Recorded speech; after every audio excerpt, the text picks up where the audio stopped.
Good morning from Boston and Taipei and California. This is the third session of the Taiwan Studies Workshop at the Fairbank Center concerned with the elections in Taiwan this year. I'm Steve Goldstein, and I'm the director of the Taiwan Workshop at the Fairbank Center at Harvard. In some ways, the election this year had few surprises. The party that was expected to win the presidency won the presidency. The United States congratulated Taiwan on the election. The mainland claimed that the result was neither responsive to the people of Taiwan nor acceptable to them. And the conventional wisdom has been that in the period now between either the swearing in of the parliament on February 1st or the inauguration of the president, there will be very little activity and very little startling news. So we're in the position tonight of projecting based on a very limited time frame where things seem to be proceeding as they might have been expected. But there's one area where there has been something exceptional about this election.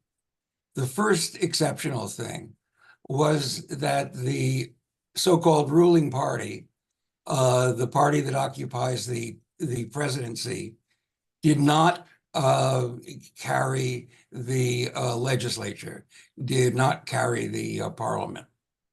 This is not the first time that that's happened. It happened during the administration of Chen Shui-bian. But what makes this different and somewhat unique is the fact that it is sharing the parliament with three parties. So the Taiwan political system, which previously, well, it began as a one-party system, evolved to a two-party system. And now, for the first time, there's a third party that seems to have some standing or some lasting power. Now, what that means is with the Democratic Progressive Party in the presidency and three parties in the Legislative Yuan, that there is going to be a lot of unusual bargaining and coalition making for the ruling party to be able to get its will done. This in spite of the fact that the president has, by law, control of defense and cross-strait relations. So what we have today, as a result of this election, is a somewhat atypical political result for Taiwan. And I think the question that I'd like to ask tonight, or the questions that I hope we'll be able to cover tonight, is what we don't know yet. There have been a few statements that have been pretty common for post-election periods. We don't know yet where this administration is going. We probably won't know yet where it's going and how the other actors are reacting until after the swearing in of the parliament and the president.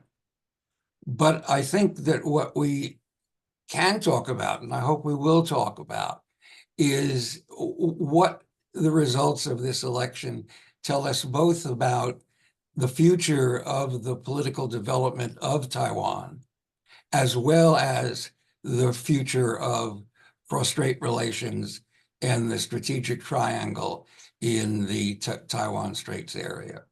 So that was a little bit of an introduction that was too long, but let me introduce the panel, and then let me ask our first speaker to go. The panel tonight consists of Douglas Paal, who is the American Institute in Taiwan director during the administration of Chen Shui-bian. He had a full head of hair then, and that's the result of having to deal with Chen. Our next speaker will be Ji Ye. Ji Ye is from Xiamen University. He's in the law school. He specializes in Taiwan, and he spent a year with us at Harvard. Sarah Liu is at the University of Edinburgh, and her specialty is Asian politics, but also gender and politics. So, Doug, you may start. Well, thank you, Steve. It's de rigueur to say how much a pleasure it is to be with all of you and to join our audience. I want to flatter our audience a little bit by saying that if you've tuned into this thing on whatever hour it is for you, you probably know a lot about the Taiwan election and what's been taking place already, and you don't need to be given basic introductions. So I'd like to make a couple of larger points, one of which Steve touched on. But the first point is, especially for those people who've been reading American media reporting before and during and after the election, there's been, from my point of view, far too much focus on what the military dimensions of the cross-strait tensions portend, what China might do militarily to respond to the election results, what the US would do if that happens, what the US might do that would provoke or not provoke a military step up in activity by the Chinese side. And I think a lot of that has been kind of beside the point.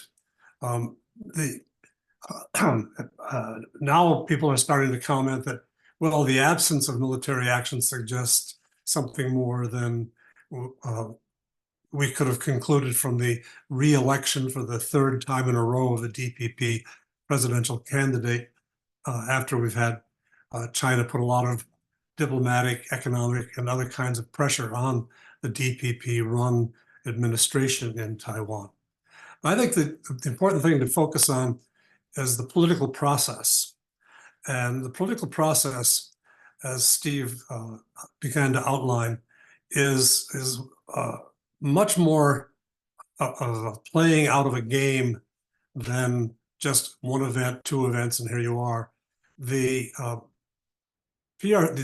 election produced the results as Steve described, which I would call, and for want of a better term, mixed results, where the DPP retains the presidency but is diminished in the legislature, has to make the adjustment now from a technocratic, quite stability-seeking president, Tsai Ing-wen, to somebody who's got a bit of a reputation for being more at the deep green end of the Taiwan political spectrum and more inclined to be, as he once described himself, a political worker for Taiwan's independence. Just looking at those records, I don't think tells you enough about what's going on. With the election, we've now had the American government send over a so-called unofficial delegation, which fits the pattern of previous delegations sent after elections to congratulate the Taiwan voters for how they behaved and to congratulate the winners of the election and to consult with the losers as well. Nothing new in that. That's taken place. But now begins a very intense process of discussion behind the scenes, where the US will try to inform itself and, to the extent possible, influence the kinds of things that will make up the inauguration of the new administration of Lai Ching-te. The focus was, in my own experience back in 2000, on Chen Shui-bian when he came into office. Unlike the current former vice president, now president-elect Lai Ching-te, unlike Tsai Ing-wen for the previous 2 terms, Chen Shui-bian came to office with very little experience. He'd been mayor of Taipei City. He hadn't been involved in international affairs. In many ways, they ran him for president in order to get him out of the party earlier, but he managed to win with a plurality a little bit smaller than the Lai Ching-te has just achieved. And he was very susceptible to discussions about what the contents of his initial cabinet should be and what he should say in his inaugural address. And he made several, I think, efforts to signal to the mainland that he wasn't as dangerous as many had portrayed him to be, that he would be less disruptive. And he was certainly trying to signal to the US that he was going to be a reliable partner in managing Taiwan. And they got off to a fairly good start with his inaugural speech.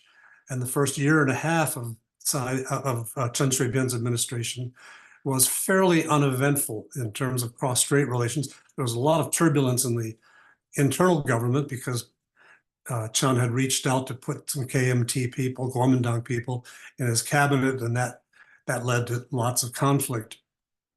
But it was over a course of a year and a half before real problems arose between the mainland and Taiwan over the policy direction that Chen Shui-bian took, and then eventually between the United States and Taiwan over that policy direction as well. So to make rapid judgments about the outcome of this particular election, I think it's important to bear in mind there's more months to play out. We have the May 20 inaugural speech that will be given by Lai Ching-te, and people will analyze that to death. Then they'll see who he puts in office in the various key jobs, those dealing with China, a couple of informal positions, and those in his own cabinet to try to deal with having a less than majority in the Legislative Yuan, where he's going to have to cobble together coalitions to pass whatever his legislative agenda will emerge as after this transition period, this interregnum between Tsai Ing-wen going out and Lai Ching-te coming in. Steve mentioned a little bit about the Legislative Yuan. We have a situation where the KMT has a marginally larger but not commanding capacity to affect legislation in the Li Fa Yuan, and the DPP has a reduced number of 51 votes. That's a lot, it's important, but together with the TPP, this Taiwan party that was established under Ko Wen-je, there are 8 seats that have been allotted to them that could be the kingmaker, the policy swing group in the upcoming Legislative Yuan. And the Legislative Yuan has to make its own selections of leadership. Who becomes chairman of the Legislative Yuan, speaker of the Legislative Yuan, can be quite important. One thing I learned in my time in Taiwan was that the speaker of the Legislative Yuan has a lot of constraints, but a lot more freedom at the same time. If you're thinking of what the American speakership is like, the US side tends to be quite partisan. They take advantage of having a majority, try to either oppose an administration that's of another party or to support that administration. And they tend to move in more or less in lockstep. In the Taiwan tradition and under the rules of the Taiwan legislature, the speaker has to be more attentive to the minority viewpoints. He has to carefully put his delegations together on a multi-partisan basis with proper appropriation of representation and resources, funds, to each of the parties concerned. And he has to be more of an honest broker, which adds a little bit of unpredictability to how Lai Ching-te's policy agenda will be handled in the Legislative Yuan. Whoever becomes speaker, if a speaker comes from the third party, which is not an impossibility, it could put that person in a very important position, brokering between the two main parties and the administration in Taiwan, and could make whatever Lai Ching-te has to say at the outset of his administration a subject for considerable negotiation as the year goes on. A second part is that the experience, such as we had with Chen Shui-bian, shows that while a new president comes into office with a certain set of goals and he goes through the process of discussion, negotiation, consultation to sound a certain note at the beginning, Taiwan politics will take over very quickly. There'll be things that happen that aren't expected. And the back and forth of politics within the party, the DPP, the ruling party's administration party, and with their counterparts in the DPP, in the KMT and the TPP, could be very volatile. In the Chen Shui-bian case, after a year and a half, he was trying to get leadership of his own party and try to take the lead in Taiwan policy making by bringing up more and more cross-strait issues that suited his purposes at the time. The American response to that was, why are you bringing domestic politics into the international scene? And that was a consistent theme of his presidency in discussions with Americans. I'm not predicting that's going to happen in the case of Lai Ching-te. He comes into office, as I said earlier, with more relevant experience as having been vice president and with probably a team that will be deeper in experience than certainly Chen Shui-bian had in 2000 or even Tsai Ing-wen had when she came to office 8 years ago. But it doesn't mean that we're going to be seeing the same things played out. There's going to be a lot of unpredictability, a lot of responding to events. And what I've want to jump to as my final point is the PRC sees all of this, I think, in these longer term ways. And so their first response to this election has been kind of out of the standard notebook on how do you respond. Steve summarized that. They haven't gone into military demonstrations. I think if they have any military demonstrations to make, they haven't been given the adequate excuse yet. And secondly, I'd observed that most of the Chinese efforts at military intimidation, or certainly the escalations in intimidation of Taiwan, have followed moves by the United States more than they followed moves by Taiwan. When, for example, most notably when Speaker Pelosi went to Taiwan in August of 2022, the Chinese really mounted a tremendous amount of military activity over, around, and near Taiwan, but they were sending a message to America as much as to Taiwan. And they use that now as their baseline for the next level when they feel they have to respond. The fact that the United States, since at least July of this past year, has been returning to a much more predictable pattern of behavior in how it treats Taiwan and how it talks about Taiwan, has allowed China to back down a bit. The fact that Speaker McCarthy, when he met with Tsai Ing-wen, did it in California and didn't make a splashy trip to Taiwan in the summer of last year, was the beginning of this process of sort of normalizing the way the US and China return to how they deal with Taiwan. So Taiwan has not been a source of tension that China feels it has to respond to by elevating. It still has reserves the right and has the capacity to escalate over the next year and a half, depending on how twists and turns take place, both in Taiwan's behavior and in American behavior toward Taiwan. But I think the message I want to leave is we haven't seen China's real judgment about the Lai Ching-te government. They will certainly want to see what he says in the inaugural remarks on May 20 and have to say what they will have to say. But whether they need to go beyond that is not foreordained. And I think we should proceed with the expectation. And I haven't found a phrase in Chinese that really captures it, but the Chinese like to eat their dessert cold.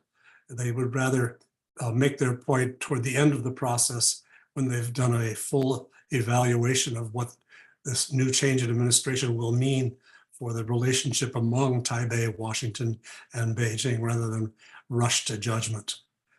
With that, I'm looking forward to the rest of the discussion, Steve. Thank you. Doug, thank you very much. Gia? Hi.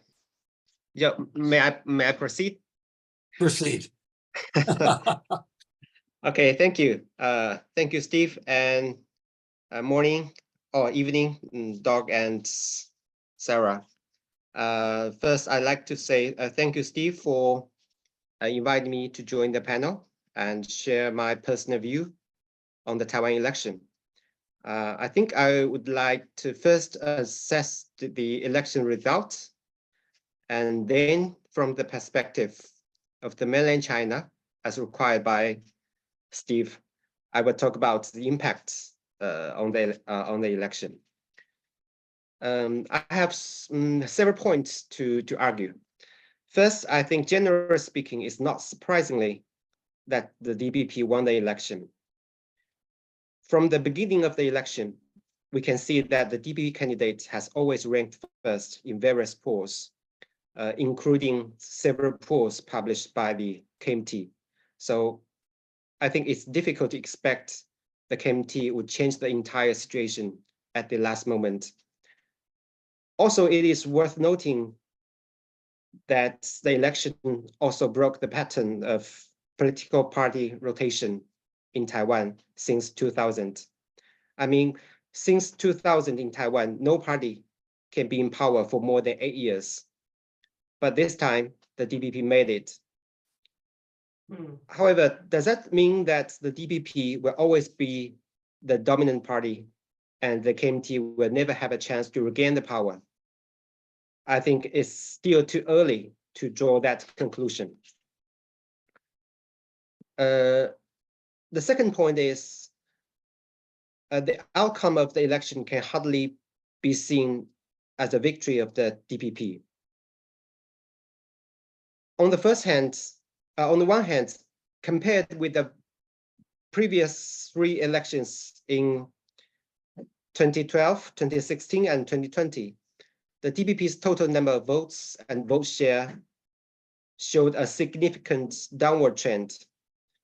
We can see that in this election, William Lai's share vote is only 40%, far lower than Tsai Ing-wen's performance 4 years or 8 years ago. In both elections, Tsai Ing-wen received about 57% of the vote. We all know that in 2008, the DPP was at the lowest point due to Chen Shui-bian's corruption. However, in that election, the DPP still received 42% of the vote. So William Lai is even win less support than Chen Shui-bian. What does that mean? I think this means that a considerable number of people in Taiwan are dissatisfied with DPP's performance in the past few years, or they do not trust William Lai's policies. So the vast majority of people in Taiwan choose to support KMT or to support Ko Wen-je's People's Party. So before the election, the overwhelming view among commentators and polls was that more than 60% of the public called for the step down of the DPP. This view was also verified in the election.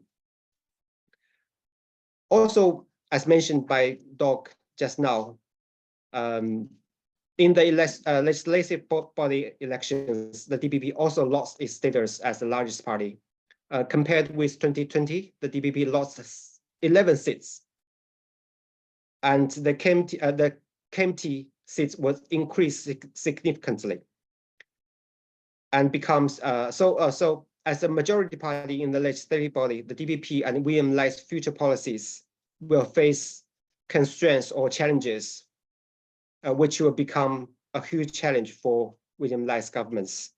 So my argument is, comparing to the performance of DPP in the last 2 round elections 4 years or 8 years ago, DBP did lost the heart and mind of a considerable number of people on Taiwan. The third question is the connection between this election and the cross-strait issues. Does William Lai's victory mean that most people in Taiwan support his cross-strait policies? I don't think so. Throughout the election process, cross-strait issues did not seem to attract the attention from the people on Taiwan. We all know that Taiwan is a society full of information, and people have long forgotten Beijing's strong reaction after Speaker Pelosi's visit to Taiwan in 2022. William Lai also wisely downplayed the debate on cross-strait issues with the KMT and simply reiterated that he would just follow Tsai Ing-wen's cross-strait policy. So during the election, people pay more attention to internal affairs. For example, people are worried about the housing prices, the lagging wage growth, the energy, the nuclear policy, the challenges of a rapidly aging population and slowing population growth. So my conclusion or my observation is the results of the election are not directly related to cross-strait issues. The fourth point, what does the election result mean for the future cross-strait relations?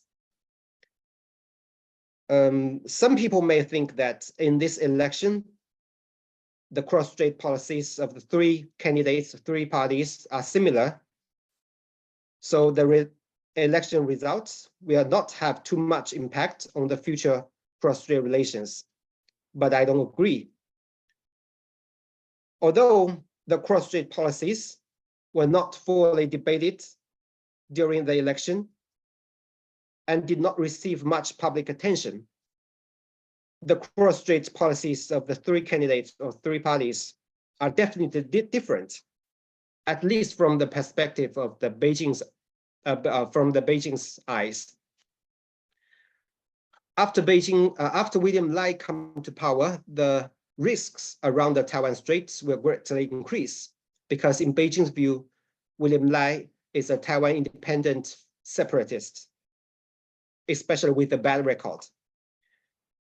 He has publicly declared many times that he is a pragmatic Taiwan independence worker.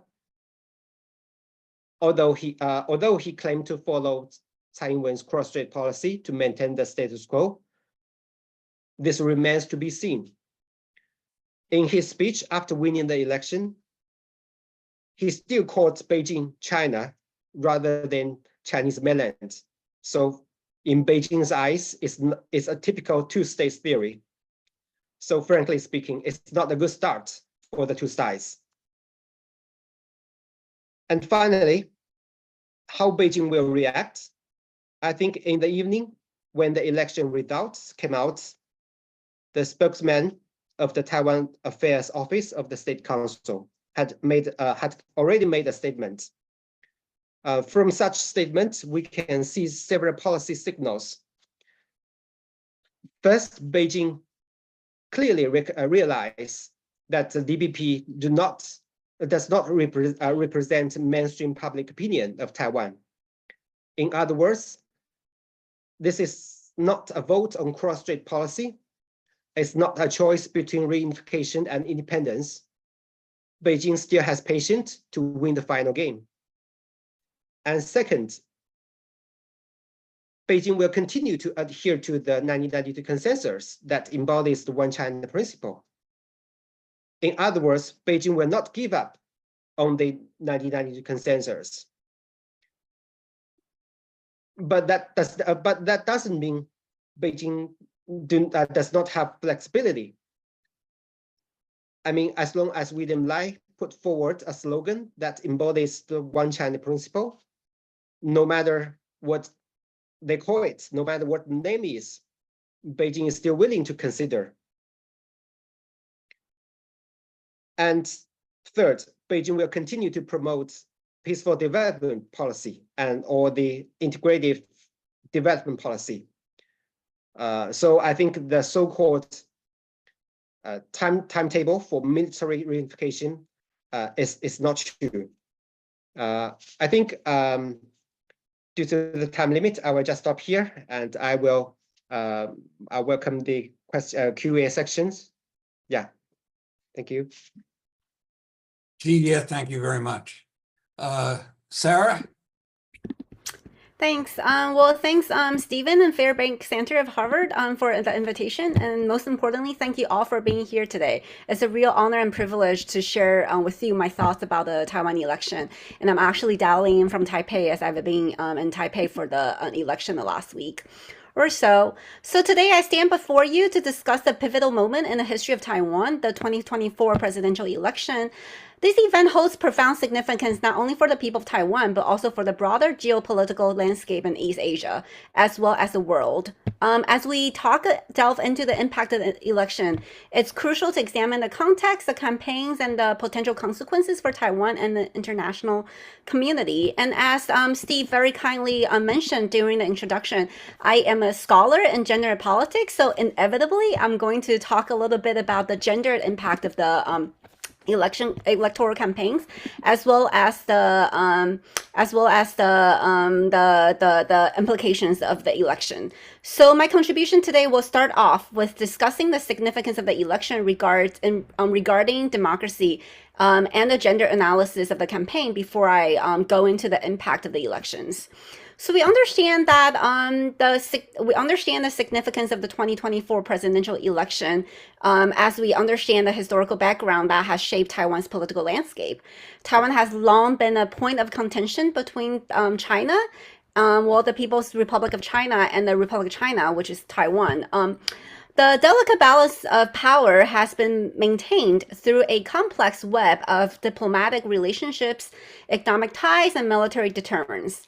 Over the years, Taiwan has faced increasing pressures from China, which claims sovereignty over their island. The international community has closely watched Taiwan's political developments as they have far-reaching implications for regional stability and the delicate balance of power in the region. But this election this year in Taiwan has had a profound impact on the trajectory of democracy in the region. As the island nation navigates this crucial political moment, the implications for its democratic values and institutions resonated not only within its borders, but also in the broader context of East Asian politics. Firstly, the election underscored the resilience of Taiwan's democratic system.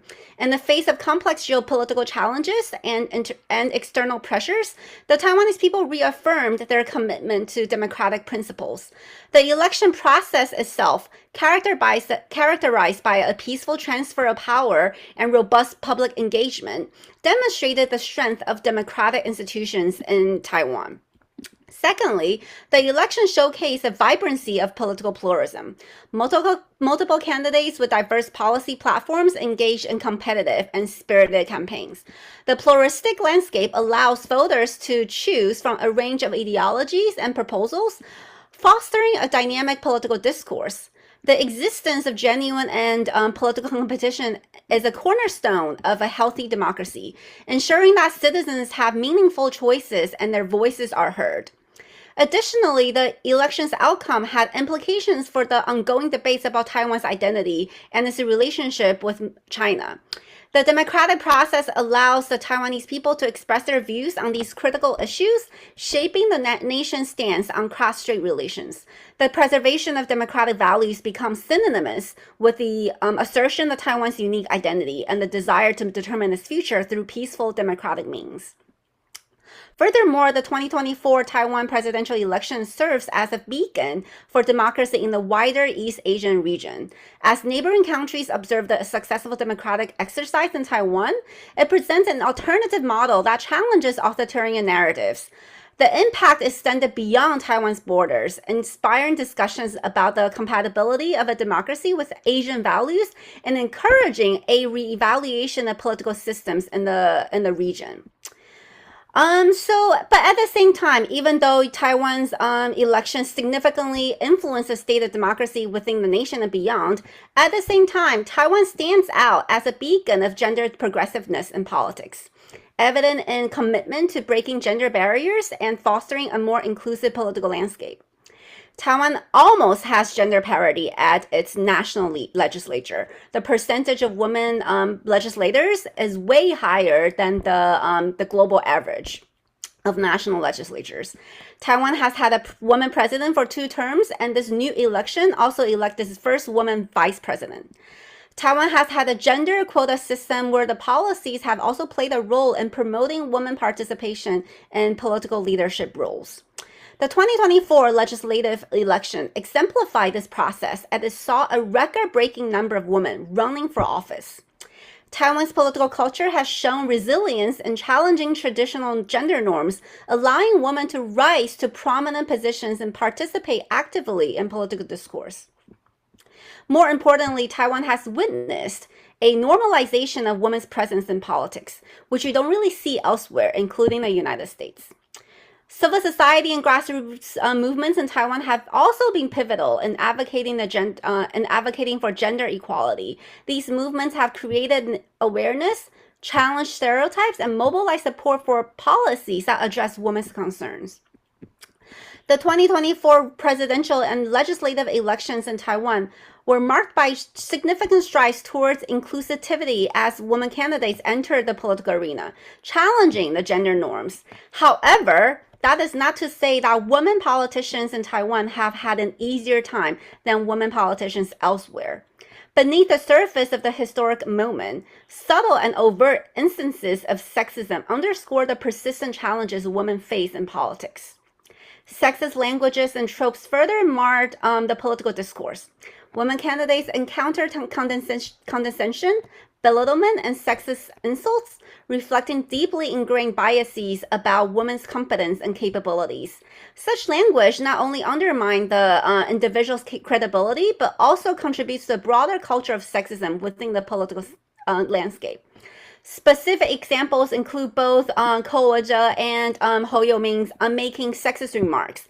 And Ko, one of the presidential candidates, has also been known as a misogynist for making chauvinistic comments ever since he became, or even before he became the Taipei mayor 10 years ago. So he's made comments that were sexist and ageist and ableist, including women over the age of 30 are like handicap parking, implying that nobody parks there. And he's also said things like, women who are unmarried and who don't have children are national security issues.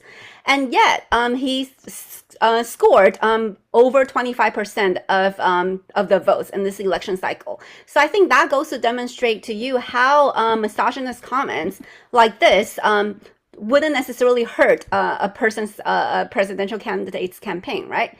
So while the 2024 Taiwan presidential election represented a step forward for gender inclusivity, the presence of sexism underscored the ongoing struggle for women's equality in politics. And addressing these ingrained biases is crucial for fostering an environment where candidates are evaluated based on merit rather than on gender, paving the way for increased diversity and representation in political leadership. So the election highlighted the progress and barriers for women encountered in politics. And even though the presence of women candidates shattered a longstanding glass ceiling, signaling a move towards gender equality, but it's also brought to the forefront the persistent gender stereotypes that women must contend with in leadership roles. So I think what's really interesting about the what's going on in terms of gender development in Taiwan is that even though the election served as a beacon of empowerment for women, it's also important to remember that the candidacy of a woman at the forefront of the political landscape shattered traditional gender norms. But unfortunately, the election did not bring attention to issues uniquely affecting women, as none of the candidates really offered strong platforms for gender equality.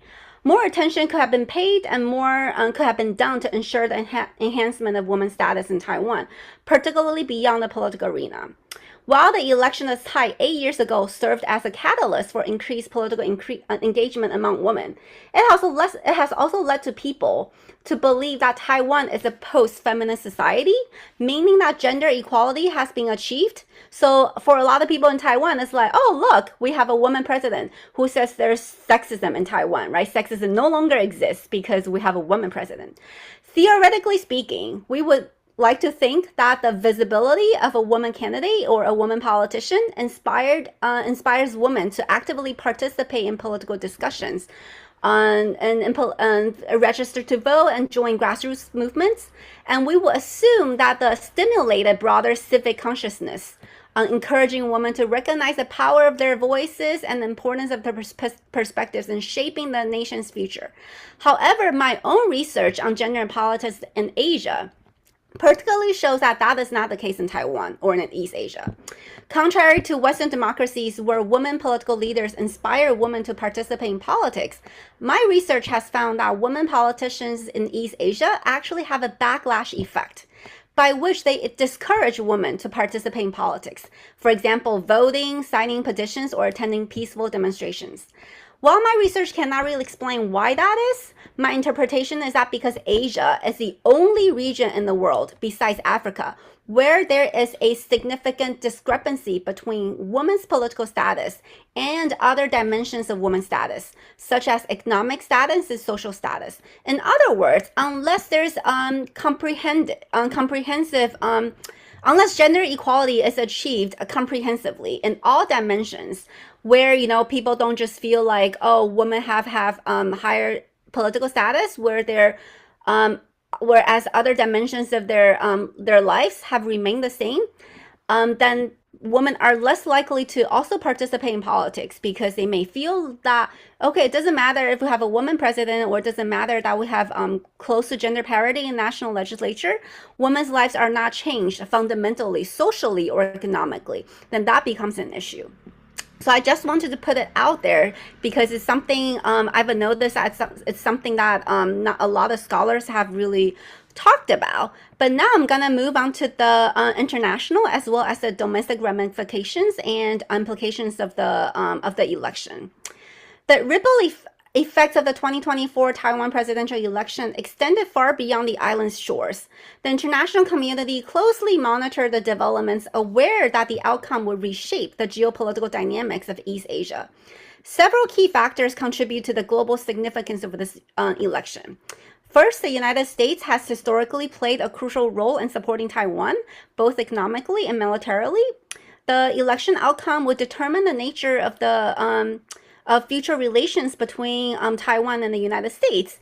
A protracted shift in policy or radical departure from the status quo could have far-reaching consequences for regional stability, with potential ramifications for U.S.-China and U.S.-Taiwan relations. And the relationship between Taiwan and China is a perennial concern for global geopolitics. The election outcome has the potential to either ease tensions or exacerbate existing conflicts. And a leader advocating for increased cooperation could pave the way for peaceful negotiations with a more assertive approach, might strain relations and increase the risk of military confrontation. And the broader region of East Asia, home to economic powerhouses and long-standing geopolitical rivalries, was also keenly watched on the election. Taiwan's status has implications for the entire region's stability, and any sudden shifts in the balance of power could have repercussions for neighboring countries and beyond. So, if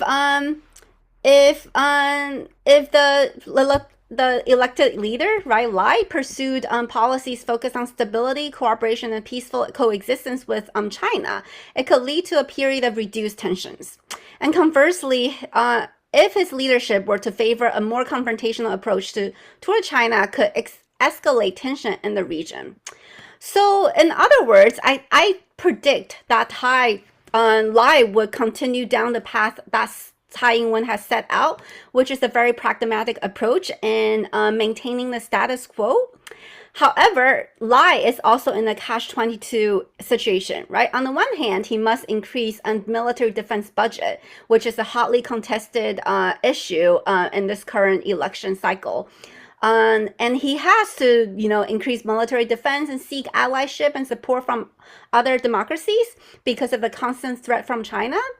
But how does he do it without increasing tensions with China? That becomes a challenge for him, right? Particularly because the DPP hasn't been able to win a majority in the legislature. That becomes a challenge that he's facing once he takes over the presidential seat in May this year. And the outcome, in addition to these international ramifications, the outcome of the presidential election also carries significant domestic implications for Taiwan. The electorate faced critical decisions on issues ranging from economic policies to social reforms, and as well as Lai's approach to cross-strait relations. On the one hand, the question of national identity loomed large during the electoral campaign. Taiwan's population grappled with defining their identity, whether as a separate and independent entity or as part of the greater Chinese nation. Lai would need to navigate these complex sentiments, balancing the aspirations of those advocating for formal independence or even the establishment of Taiwan as a formal state with the necessity of maintaining peace and stability. And this perhaps is where I differ from GEA's perspective on the election outcome, on the voter, on the support for the DPP. I would like to argue that even though only 40% of the voters supported Lai, right, based on the voting turnout, but in this election cycle, the national security law and the anti-extradition movement in Hong Kong wasn't in the backdrop, right? So I think that also goes to show that at least 40% the voters in Taiwan reject the idea of unification. They embrace democracy, and they embrace that democracy could work in an Asian country. So I think that's also, even though Lai only won 40% of the support, but I think that is a signal also to Beijing that a strong or a violent approach to unification may not necessarily work. Okay, it's not going to win the hearts of the Taiwanese people. In addition, economic considerations played a crucial role in shaping voters' decisions.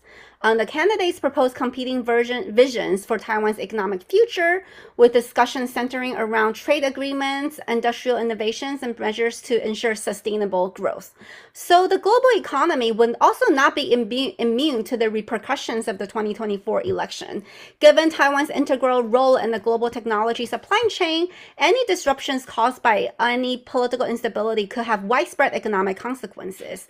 And I do think that the election of Lai predicts an approach or a desire to maintain the status quo.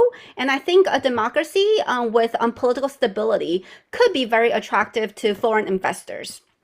And lastly, I want to focus a little bit on the social reforms issues that were highlighted during this particular election cycle.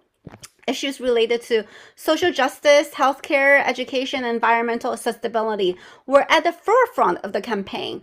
Voters were keenly interested in the candidates' stances on these matters, evaluating their commitment to improving the overall quality of life for the people of Taiwan. But this, I think, is also where I differ a little bit from G's perspective. I do think that even though a lot of emphasis was put on these social reforms issues, for example, housing crisis, energy prices, and minimum wages, I don't think the voters' emphasis on these issues meant that they didn't necessarily care about cross-strait relations. However, one thing I would like to highlight is that the young voters overwhelmingly prioritize these issues over cross-strait relations or democracy than other age groups, as we've seen in the voting support or the support for Ko Wen-je's campaign among the young voters. And that's something I would also like to talk about later if you have questions about the young voters and all that. But given the interest of time, I'm just going to quickly wrap up. The presidential cycle election marked a critical juncture in the island's history with far-reaching implications for domestic international affairs. The delicate balance between asserting national identity and maintaining stability in cross-strait relations presented voters with a complex decision. As we reflect on the outcome of this election, let us remain vigilant in our pursuit of peace, stability, and prosperity for the people of Taiwan and the entire East Asian region.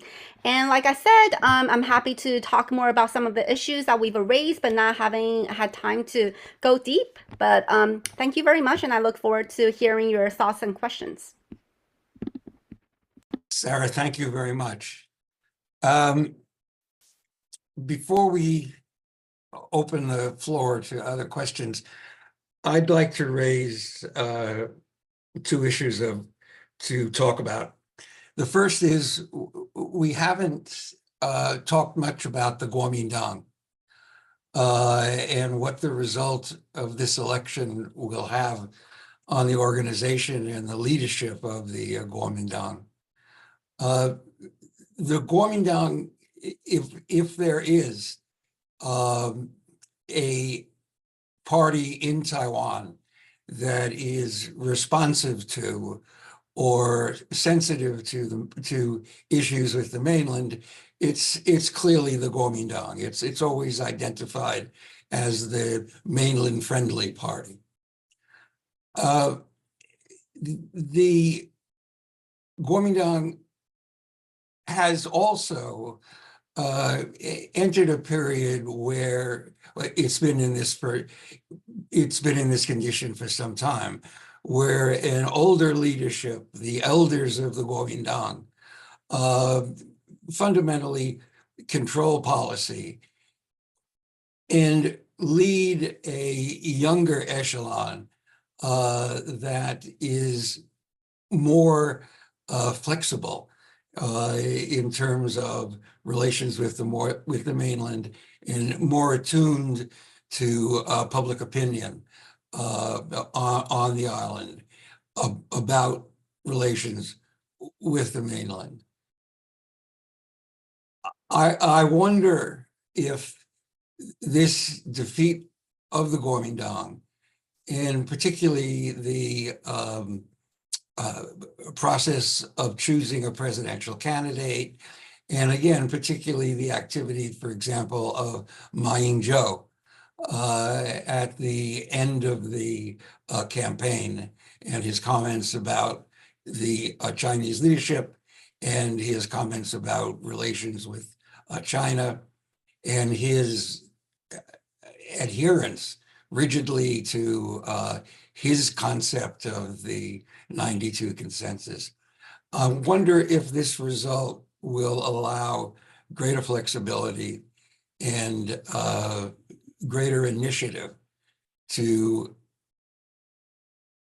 prevail within the Kuomintang and bring about perhaps a new orientation in that party. So the simple question is, how has the election affected the Kuomintang? Anybody? Well, let me offer my opinion, which is first to say, you're absolutely put your finger on a problem the KMT has, which is their dominance of the elders has really frustrated younger and ambitious KMT politicians, because the boundaries that are set for their policy choices are too narrow for the electorate to choose these younger guys. And the frustration has been building for decades. And what you've cited, Steve, about the last days of this particular campaign reflected accurately what I saw as well on a visit to Taiwan. Having said it, the United States Republican Party faced some challenges in the early 2000s after Bush's second victory, and they went through reconsideration after the defeat of the Republican candidate against Obama, and they felt they had to reinvent themselves. And when the process was all done, there wasn't much reinvention. But I'm afraid I don't see enough impetus yet inside the Kuomintang to bring about the kinds of changes they're really going to need if they want to And I think a lot of people who are conservative and don't want to make change will point to the results in the Legislative Yuan and say, why should we change? Just let the cycle spin out and let the DPP wear itself out with the voters, and then we'll have our chance again, and we can show that we can do a better job.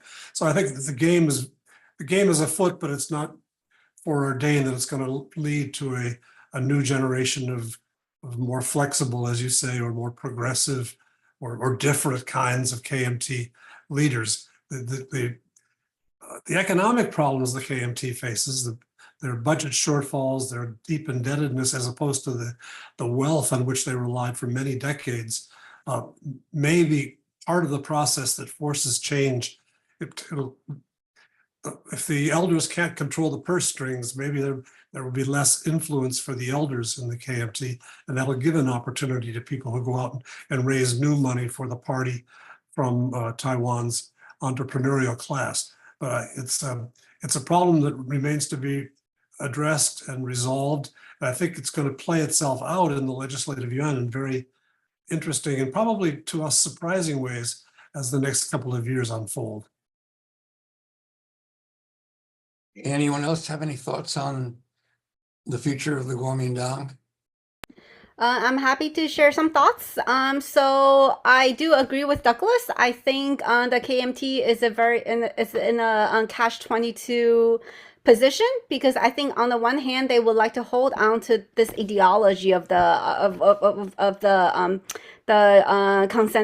92 consensus, right? And they interpret it as in 一中各表, right? Both Beijing and Taiwan could, determine however that means.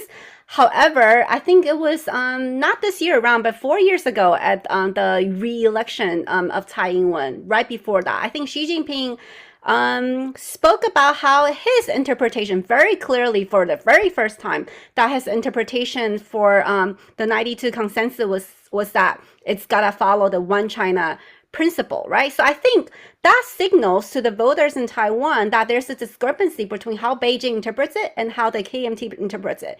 If that is the case, then where does that leave the KMT, right? So I do think that and again, with Ma Ying-jeou coming out to speak about that again right before the election this year, I do think it's I wouldn't say it's detrimental to KMT, but I do think it's a challenge that KMT faces, and they need to come up with a more nuanced approach to the cross-strait relations, because I think having lost the election 3 terms in a row, it's a signal that the Taiwanese people, they are not on the same path as where the majority of Taiwanese people may want to be on. Let me ask one more question. May I? Yeah. I just want to add one more point about the future of KMT. I think generally we can see that in this election, the cross-strait policies is not debated within the KMT. We all know that after each election, when the KMT is defeated, some people in KMT will blame for the cross-strait policies. They think they failed because of the mainland-friendly policy. However, I want to argue that the cross-strait policy is the only advantage that the KMT has compared to the DPP. The KMT has to show to the people in Taiwan that it has the capacity, has the ability to deal with the cross-strait relations. I think that is welcomed among people in Taiwan. If the KMT become the same as the DPP on the mainland policy, I think it will always be, the KMT will always be another minor DPP, and it is not wise for the KMT to do that. Yeah. Let me ask another question, and that has to do with 2 themes during the campaign that struck me and I found a little bit surprising. The first theme was the Yuan, the skepticism about the United States. There was a lot of talk about whether the United States, whether the current policy of the DPP of aligning closely with the United States was aligning with a power that's not seeking to defend Taiwan, but to use Taiwan and to exploit Taiwan. And that engendered this expression, Imelun. And it was articulated by a lot of people that I consider both politically and intellectually very important. And in the public opinion polls, there's not overwhelming confidence in the possibility that if there is some kind of conflict, the United States would or would not intervene. And I was wondering if this campaign didn't open up this issue of Taiwan moving, as Ko and Zhu kept arguing, to a more centric position of trying to align with both powers, and skepticism about the United States, that once the results of the American election are known in the fall, and who the people will be who are making policy, whether that skepticism could very easily grow and become a theme within the Taiwan political arena. Anybody have any thoughts about that, or is it just my musings?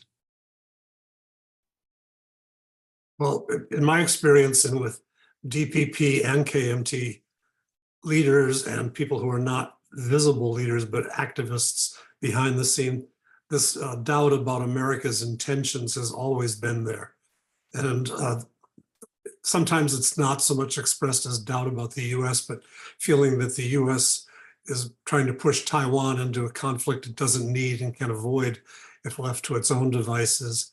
At war, the US, if Taiwan is going to have difficulties with the mainland, the US is best left to deal with it. Why should Taiwan run up its defense expenditures and increase its draft of the young people in Taiwan to serve when they can get Americans to do it for them? But that has never really been something openly discussed as much as it was this past time in this election. So it may be rising to the surface in ways that reflect, I think, what has been a long-running doubt about using the Taiwan card against China, and Taiwan feeling that they don't need to be used as a card. They can play their own game without having America deal the hand.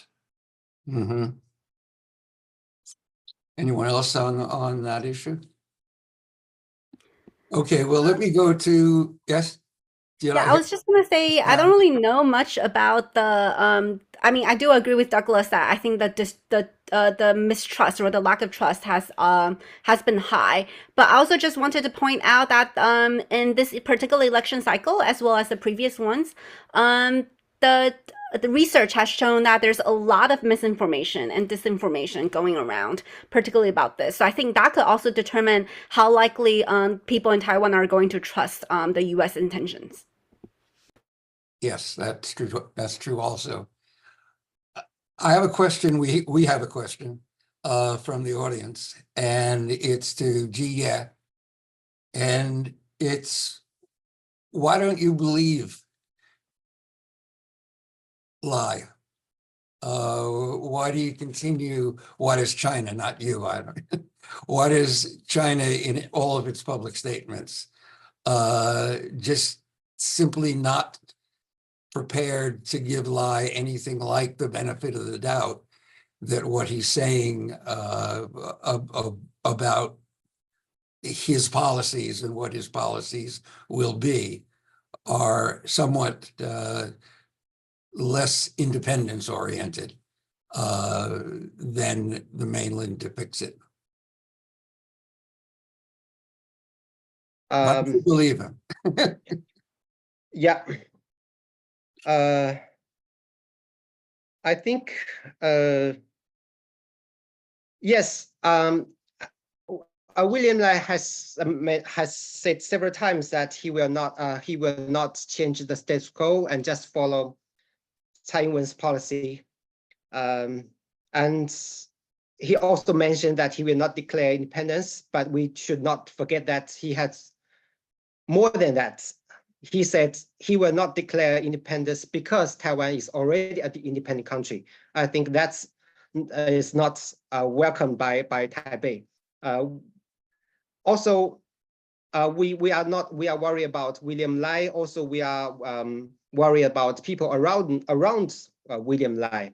As to William Lai himself, I have said he has a bad record. He publicly declared that he is a programmatic, independent worker, and also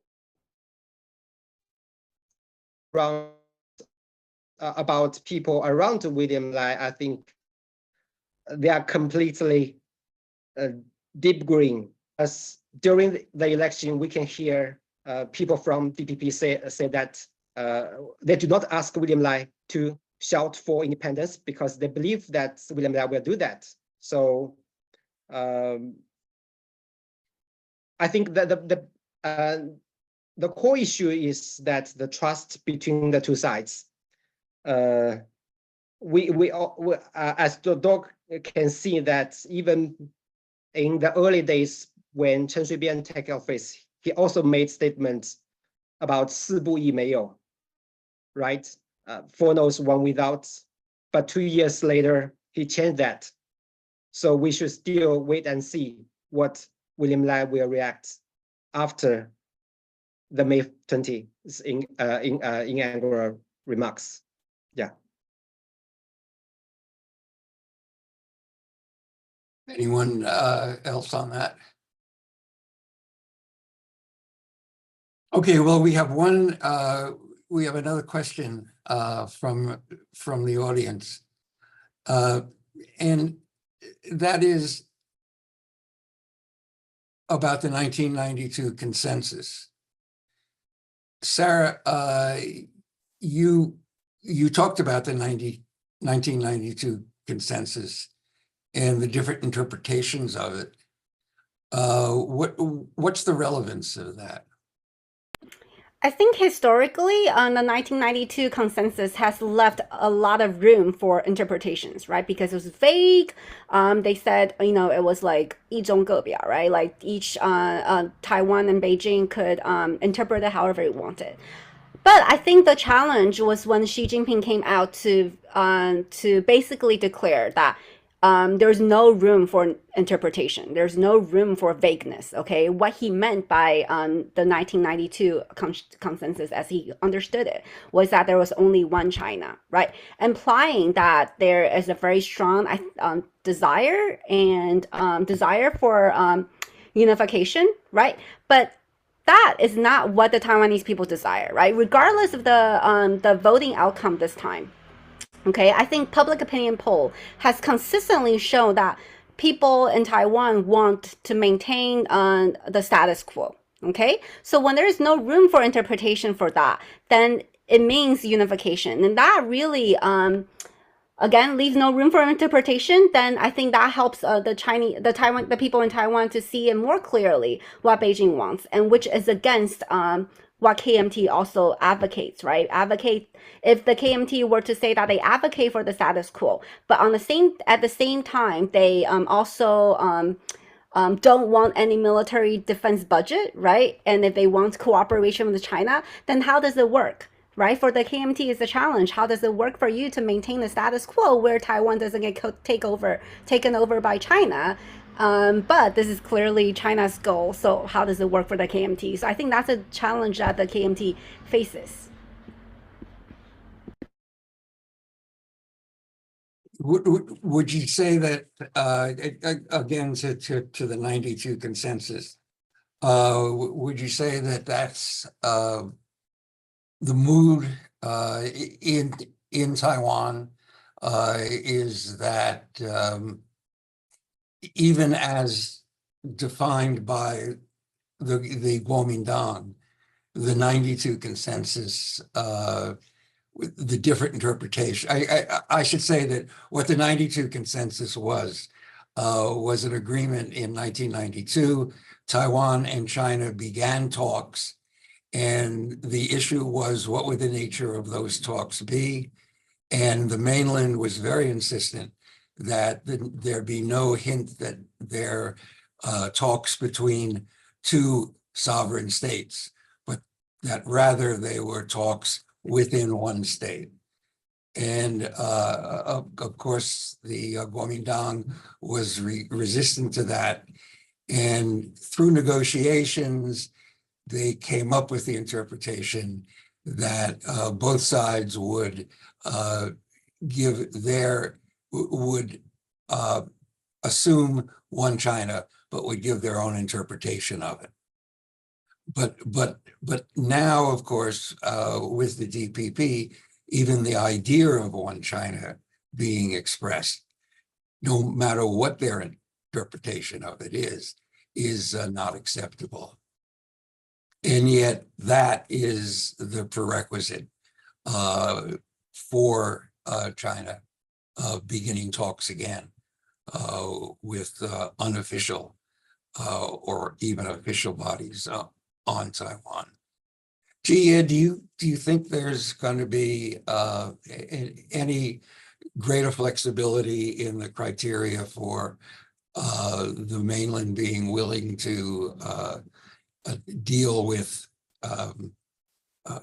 official-like bodies on Taiwan without the recognition of the 1992 consensus? I don't think the slogan or the formula of 1992 consensus is out of date. I think it's still useful for the two sides to restart the communication channels. I would emphasize that the election result is not a choice between it's not a choice between 1992 consensus or independence. We just let's just recall the memories during Manchu's 8 years. I think the 1992 consensus, although it's vague, but it's accepted by both sides. So if William Lai is willing to repeat or to accept the 1992 consensus, I think it's good for the two sides to re-communicate. Also, I think it's not wise for Beijing to put forward other alternatives because the two sides has no trust to each other.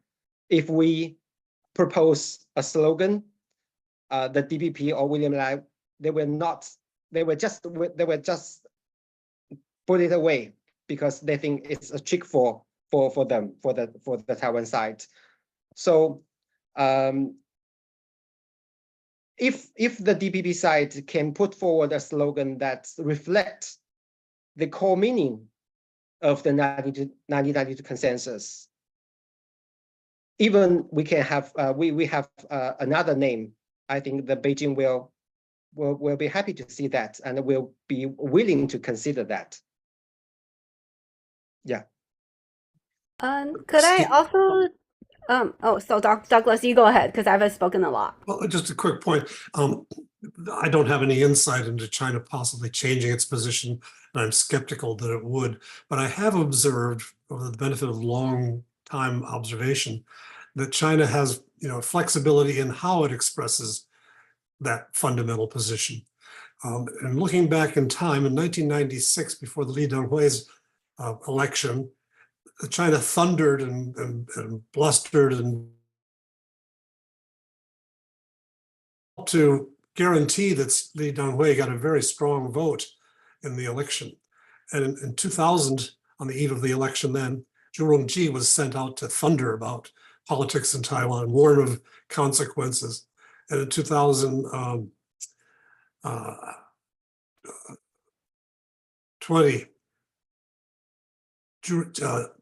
Xi Jinping issued that letter to compatriots which had a very negative effect on public opinion in Taiwan. This year, I've noticed we haven't had that kind of thunderous, hortatory approach from the mainland. So maybe they've learned a little bit about flexibility in not making the situation worse for themselves among Taiwan voters on the eve of elections.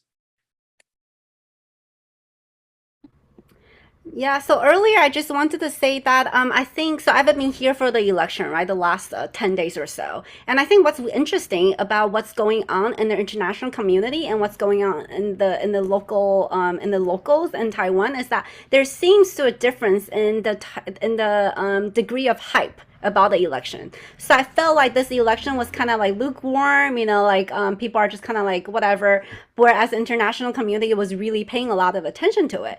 And having that said, I think research shows that both the KMT and the DPP actually downplayed the China factor in this election. Okay, meaning that even though cross-strait relations is in the back mind of in their back minds, and also in the back of like people's minds, but they downplayed it. And like G said earlier, you know, a lot of the domestic issues were highlighted during this election cycle more. And I think that also goes to show you that, you know, people are concerned with what goes on in domestically, which also is probably one of the reasons why Ko Wen-je was able to garner so much support, right? Because his whole entire platform is that he's moving away from the geopolitics. So I think going back to the question of like 92 consensus, its implications, and whether or not there's room for it to like grow or not grow, I think the people in Taiwan have demonstrated, particularly the young voters, they have demonstrated that they're fed up with geopolitics. They don't want to really talk about geopolitics. I mean, if you look at the first-time voters, I mean, I don't even know if they were born yet when 92 consensus, like the talk happened, right? So I think that indicates perhaps like a different way of looking at geopolitics, particularly among the young voters. That's very interesting. Yes, of course, the young voters were the voters who were supposed to support the People's Party, Ko Wen-je's party, the third party.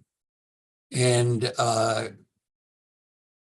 one can wonder about the future of a party in Taiwan whose most devoted followers are young people who are soon going to become older people, and the disappearance of older people who are going to cease to be, and there'll be this younger cohort that grew up favoring this third party figure who has his own charisma, but is somewhat quirky in the Taiwan political scene.